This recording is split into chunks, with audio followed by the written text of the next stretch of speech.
This video falls under fair use. Fair use allows commentary, criticism, and reactions. What's up, back with another one, and today we're diving into a heated debate about Kobe Bryant's legacy and how modern rankings are reshaping how people view his greatness. So let's check this clip out. When it comes down to Kobe and Tim Duncan, I think Tim Duncan is ranked ahead of him, and most people. Anybody disagree? Agree. Oh, who's doing something over there? What are we doing? We got to stop trying Kobe.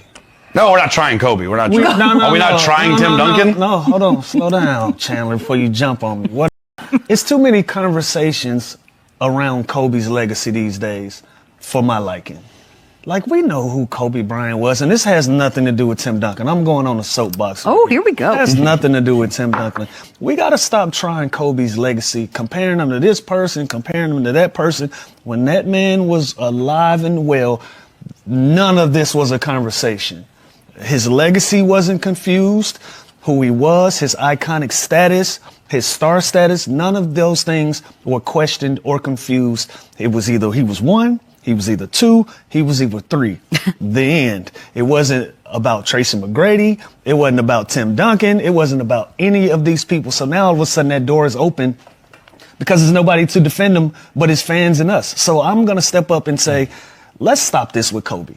Leave him alone. Leave it alone. Allow him to. Wait, so he's better than Tim Duncan?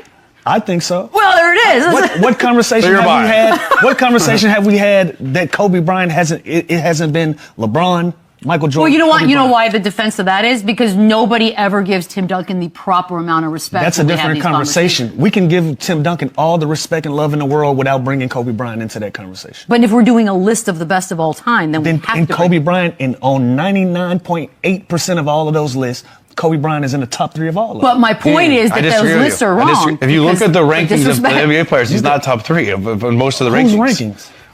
Just Google top 3. I don't want to Google it. We, for a fact, 3 basketball players sitting up here. Which one of us is not going to have Kobe Bryant in our top 3?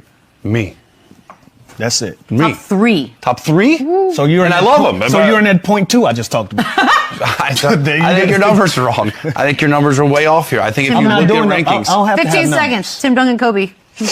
This clip captures an intense debate about Kobe Bryant and how his legacy is being discussed in modern basketball conversations. The discussion begins with a comparison between Kobe and Tim Duncan, with some voices suggesting Duncan is ranked ahead of Kobe on all-time lists, which immediately sparks frustration from others.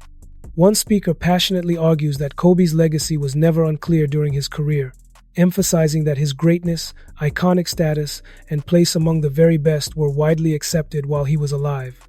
The frustration comes from the belief that current rankings and debates are reopening questions that were once settled, largely because Kobe is no longer here to defend himself.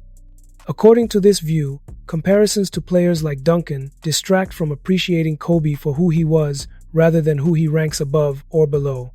The conversation then shifts into a broader disagreement about all-time rankings, with some panelists claiming Kobe belongs firmly among the top 3 players ever, while others argue that many modern lists do not place him that high.